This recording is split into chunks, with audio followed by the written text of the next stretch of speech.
მოგესალმებით ძვირფასო YouTube-ის მსმენელებო და მაყურებლებო, დაგმნით ახალი ეპიზოდით. დღევანდელ ვიდეოში ვაპირებ განვიხილო შეპირებული წიგნი, ეს გახლავთ ფიოდორ დოსტოევსკის რომანი დანაშაულია სასჯელი. წიგნი საკმაოდ მარტივად იკითხება, თუმცა მასში ბევრი მნიშვნელოვანი საკითხი არის წამოყენებული, ერთ-ერთი მათგანი გახლავთ არის თუ არა დანაშაული ადამიანის მოკლა, თუ კი მის სიკვდილით ჩვენ გადავარჩენთ ათასობით სხვა სიცოცხლეს. ამ თემაზე ალბათ წიგნის წაკითხვის გარეშეც ბევრი ჩვენ ისედაც გვიფიქრია, მით უმეტეს როდესაც მეზობლად ყავთ რუსეთი და პუტინი და გვიფიქრია, რომ მისი მოკლით სამყარო უკეთესობისკენ შეიძლებოდა, მაგრამ სამწუხაროდ ესე არ არის სამყარო, ესე მარტივად მოწყობილი, ერთ ადამიანზე არ დგას იგი, ბოროტება ფაქტობრივად დაუმარცხებელი არის და ერთ-ერთი ჩვენ რაც შეგვიძლია არის, რომ სიკეთით დაუპირისპირდეთ მას და ბოროტებას და უსამართლობას ტაში არ დაუკრათ და მის გვერდით არ დავდგეთ, თუ კი მისი დამარცხება არ შეგვიძლია. სამწუხაროდ ადამიანებს რომელსაც შეუძლიათ ყველა ფერზე წასვლა, სხვა ადამიანის გადაგდება, მათი ცემა, მოკლა და ასე შემდეგ და შუბლიზარევით გაწყვეტილი ყოველთვის ახერხებენ, რომ დიდი თანამდებობა დაიკავონ სახელმწიფოში და ზედა საფეხურზე მოახერხონ ასლა. ჩვენ ადამიანებს ეს ყველაფერი არ ზავლით, რადგანაც მათ არ დაუკარგავთ სინისი და სინისი არ აძლევთ იმის საშუალებას, რომ სხვა ადამიანებს უდათ მოექცნენ და მათი გამოყენებით მიაღწიონ წარმატებას. ისტორიაში ბევრი ბოროტ და ცუდ ადამიანს უარსებია, ისინი ცოცხლები დღეს აღარ არიან, მიწაში წვანან და ბევრი მათგანის ალბათ ცვალიც აღარ არის შემორჩენილი, მაგრამ ამით არაფერი არ იცვლება, იმიტომ რომ ერთი კვდება და ახალი იბადება და ამიტომაც ჩვენ ბოროტებასთან ბრძოლისას იმდენი მაინც უნდა ვეცადოთ, რომ ჩვენს ბოროტებად არ ვიქცეთ. ამ შესავლის შემდეგ გადავიდეთ უშუალოდ წიგნზე. წიგნში მოქმედება ხდება მე-19 საუკუნეში რუსეთში, ქალაქ პეტერბურგში და მთავარი პერსონაჟი გახლავთ 23 წლის როდიონ რასკოლნიკოვი, რომელიც პროვინციიდან ჩამოვიდა ამ ქალაქში, დაიწყო უნივერსიტეტში სწავლა, თუმცა უსახსრობის და უფლობის გამო ვეღარ შეძლო სწავლის გაგრძელება და ცხოვრობს იგი ნაქირავებ ერთოთახიან ბინაში, ფაქტობრივად სოროში და უკვე რამოდენიმე თვეა ის პატრონსაც კი ვეღარ უხდის ქირას და პატრონი ეკმქრება სახელიდან გაგდებით და საჭმელს აღარ აჭმევს და ასე შემდეგ და ერთი მოსამსახურე ახალგაზრდა გოგონას ჩუმჩუმად შეუსხამენ ხანდახან მისთვის ჩაი და წვრიანი. როდიონს ქალაქგარეთ მშობლიურ გუბერნიაში თუ სოფელში დარჩა დედა და დუნია და დედამისი წერს, რომ შენ დამოეწყო ვინმე მარფა პეტრონას მამულში მოსამსახურეთ, შეძლებული ქალბატონის მამული ყოფილა და ამ ქალს ყოლია მეუღლე ბატონის სვიდრიგაილოვი და სვიდრიგაილოს ჩვენი როდიონოვის დისთვის დაუდგას თვალი და ჩასიებია, რომ მე შემიძლია გაგამდიდი, რომ ჩემთან ერთად ბედნიერი იქნები, სადაც მიწვიკი წაგიყვანო და ამ ერთხელ ამ საუბარს ყური მოუკრავს ამ საუბრისთვის მარფა პეტრონას და ისე გაუგია ყველაფერი, რომ დაუბრალებია დუნიასთვის, რომ ვითომ ეს მოსამსახურე აცდენდა მის ქმარს და გაუგდია სახლიდან და მთელ სოფელისთვის მოუდია ეს ჭორები, რომ აი ეს რა გოგო შემოუშვი სახში, ქმარს მართმევ და რაღაცეები და მერე გაირკვა, თვითონ ქმარმა აღიარა ცოლთა, რომ გოგონა არაფერ შუაში არ არის, რომ მე ვთავაზობდი ამ ყველაფერსო და ქალმა ისევ დაიარა სოფელში და მთელ სოფელს გააგებინა, რომ ეს გოგონა უდანაშაულო ყოფილა და ამ ყველაფრის შესახებ გაიგო შემდგომში ამ ქალის ერთმა ნათესავმა ლუჟინმა, რომელიც არის 45 წლის კაცი, შეძლებული, საქმიანი, თუმცა საკმაოდ სულდამბალი და რაში გამოიხატება მისი სულდაბლობა? იმაში, რომ მას გადაწყვეტილი აქვს ცოლად შეირთოს ისეთი გოგონა, რომელიც არის ღარიბი. რომ იგი უნდა რომ წუპიდან ამოიყვანოს და ყოველთვის დააყვედროს, რომ აი მე რო არ გამოჩენილიყავი შენ ცხოვრებაში და ხელი რო არ გამემართა, ისეთი მათხოვარი იქნებოდიო და უნდა რა და დუნია არა ესეთი გოგონა მისი აზრით, იმიტომ რომ ფული არ აქვს რა მასა და მის ოჯახს და მის შერთვას აპირებს და დედამისი ამ ყველაფერს როდიონს წერს და როდიონს არ მოეწერება თავიდანვე წერილიდანვე ეს ვაჟბატონი ლუჟინი და გადაწყვეტს, რომ არ შედგეს მისი და მისი დის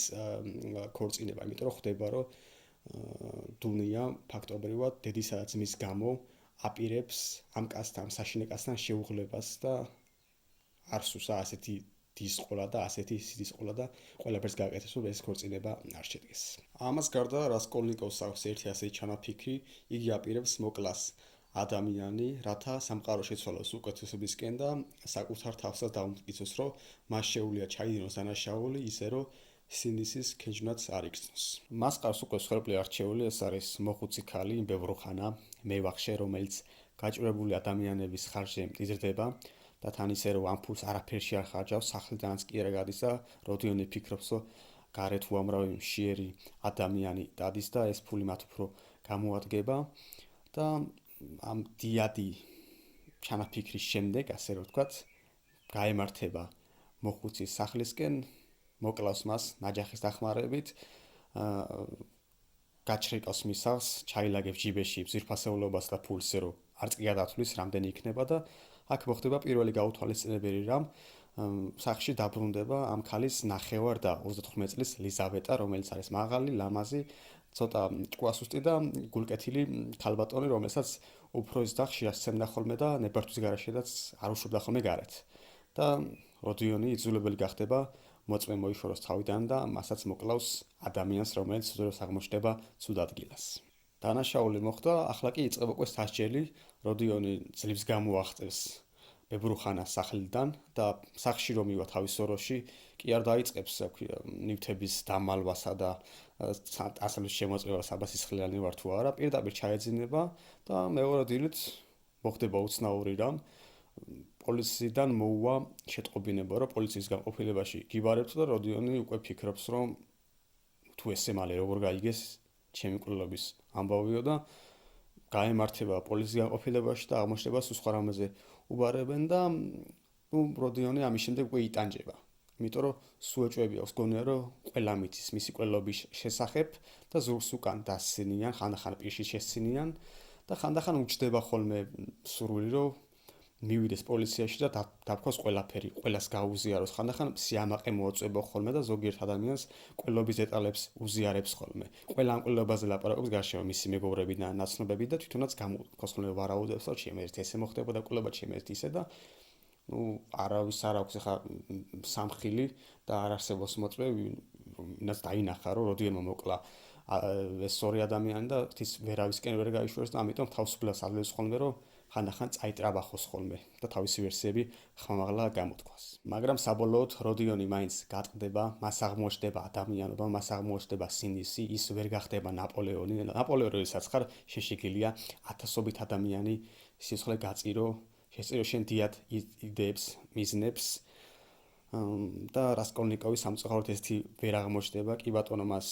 იგი არ ნანობს, რომ ის ბებრუხანა მოკლა, იმიტომ რომ ის იყო ერთი ტილი არაფრის მაქნისი ტილი, რომელიც ამძიმდა დედამიწას, მაგრამ სამაგიეროდ მოუწია უდანაშაულო ლიზავეტას მოკლა, თან მით უმეტეს ძვირფასეულობა, რაც წამოიღო მათი სახლიდან, ვერ გამოიყენა, კარგ საქმებს ვერ მოახმარა, რადგანაც მისი დამალვა და მიწისქვეშ დაფლა მოუწია. იმიტომ რომ სადმე რო გამოიჩინა ეს თანხა და ძვირფასეულობა, ყველას ეჭვი გაუჩნდებოდა და მასზე მიიტანდა მოკლედ ეჭვს და მოუწევს აღიარება, რომ თავიდან რაც ფიქრობდა თითქოს ამ ფულით აპირებდა გაჭირვებულების დახმარებას, მოუწევს აღიარება, რომ არა ეს ფული იმისთვის ჭირდებოდა, რომ სწავლა გაეგრძელებოდა უნივერსიტეტში, საკუთარ დედასაც დასახმარებოდა, რომ თავისი და იმ ვიღაც უღირს კაცს არ გაყოლოდა ცოლად. და მე ამასაც გადადებს გვერდზე და აღიარებს, რომ რეალურად საკუთარი ეგოს დაკმაყოფილება სჭირდებოდა, საკუთარ თავისთვის სჭირდებოდა, რომ დაემტკიცებინა, რომ მას ძალუდა ადამიანის მოკლა ისე, რომ სინდის არ შეეწუხებინა, მას ნაპოლეონებას სურდა და სამწუხაროდ ის ვერ აღმოჩნდა. ნაპოლეონი ის აღმოჩნდა ერთი ჩვეულებრივი ადამიანი, რომელსაც გააჩნია სინდისი და დანაშაულის შეგრძნება და ამიტომაც ფიქრობს, რომ საკუთარი ფეხით მივიდეს პოლიციის განყოფილებაში. წიგნს რასკოლნიკოვის გარდა ყავს ბევრი მთავარი პერსონაჟი, მათ შორის მისი დედა და და, რომლებიც ჩამოდიან პეტერბურგში, აგრეთვე პეტერბურგში გაიცნობს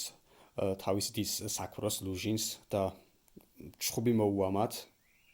და საკუთარ დასაცე ჩხუბება, რომ ამ კაცს არ მოგცემფლებას, რომ ამ კაცს გაყვე ცოლადო და მერე შემდგომ ეს კაცი ისეთ უღირს საქციელებს ჩაიდენს, რომ თავის და დაუჯერებს მას და ამ კაცს აღარ მისცემს არც ერთ შანსს. აგრეთვე წიგნში არის ერთ-ერთი პერსონაჟი რაზუმიხენი, რასკოლნიკოვის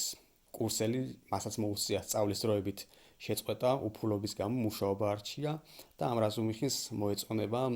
ჩვენი რასკოლნიკოვის და დუნია და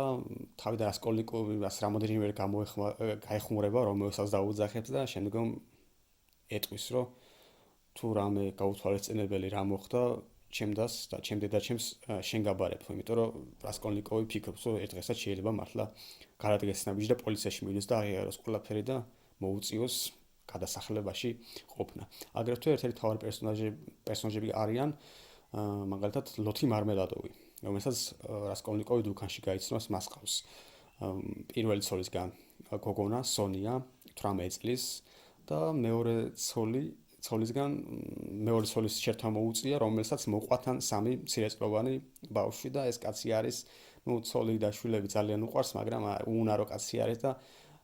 ფულს ერთად სასმელში ხარჯავს და სამსახურში დიდხანს არ აჩერებენ და მათ ოჯახში ჭუბი არის და მის პირველ შვილს,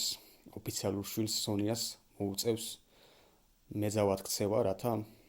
მამა და დედინაცვალი და ეს ნახევარ-და-ძმები არჩინოს და მაგალითად ეს კვლელი რასკოლნიკოვი და მეძავის სონია ერთმანეთს იპოვიან და მიხვდებიან, რომ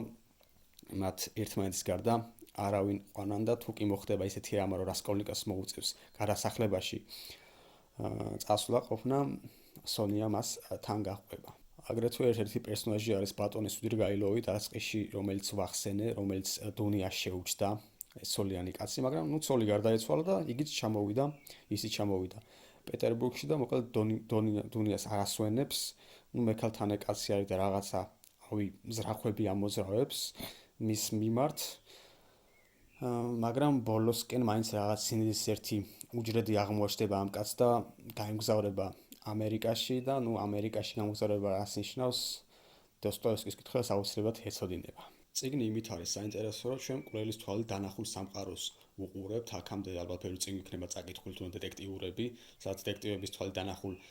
სამყაროს შევყურებთ ხოლმე და სულ სხვანაირი არის, როდესაც კვლევის პერსპექტივიდან ხედავთ ამ ყველაფერს და მიუხედავად იმისა, რომ ჩვენ ვიცით, რომ ეს პერსონაჟი არის დამნაშავე, ხანდახან სხვა პერსონაჟებს მასე როცა მიაქვს ხოლმე ეჭვი და რაღაცებში ბრალდებიან ხოლმე, ჩვენც რასკოლნიკივით ბრალდებით ხოლმე და ღიზიანდებით, რომ ეს კაცი რა შუაში არის, წავიდნენ და ნამდვილი კვლელი გეძიენ და მე გვახსენებოდა, რომ ნამდვილი კვლელი სწორედ როდიონოვი გახლავთ. ადვილად წასაკითხი წიგნი არის ნამდვილად, თუმცა ერთ-ერთი სირთულე შეიძლება იყოს, რომ ბევრი პერსონაჟი არის და შეიძლება ერთმანეთში აერიოს კითხვას, იმიტომ რომ ზოგიერთ მაგალითად ერთი და იგივე მამის სახელი აქვს და რუსეთში მამის სახელით მიმართავენ ადამიანები ერთმანეთს. მაგრამ როგორც დასყიში ვახსენე, ყველაზე ნიშნულოვანი საკითხები არის ამ ერთი შეხედვით მარტივად წასაკით წიგნში დასმული. ჩემთვის ნომერ პირველი რომანი გახლავთ დოსტოევსკის შემოქმედებინა, ამას მოყვება ძმები კარამაზოვები, შემოყვება ეშმაკი, იდიოტი, ყმაწვილი და მეტი ჯერჯერობით არ მაქვს წაკითხული. კიდევ ბევრ რამეზე შემეძლო მესაუბრა, იმიტომ რომ ბევრი მნიშვნელოვანი სცენა თამაშდება რომანში, ბევრი მნიშვნელოვანი პერსონაჟი არის და ვისაც არ გაქვთ ეს წიგნი წაკითხული, აუცილებლად გირჩევდით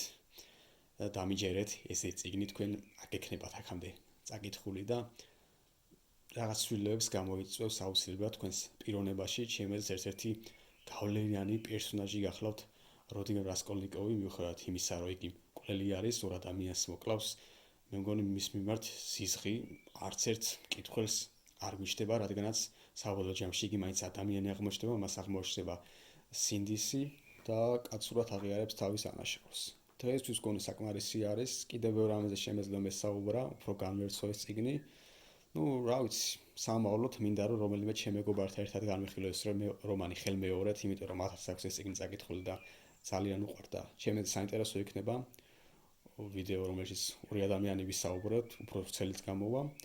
დღეისთვის ეს იყო. სრული სამეფო, უნდა მოიწონოთ ეს ვიდეო თუ გსურთ, გამოიწეროთ ჩემი არხი და შეხვდებით უახლოეს მომავალში, ჯერჯერობით არ მაქვს გადაწყვეტილი რა წიგნი განვიხილო, დიდი ალბათობით რომელიმე ძველ ვიდეოს მიუბრუნდები და ხელახლა განვიხილავ აქამდე განხილულ წიგნს. კარგად ბრძანებოდეთ.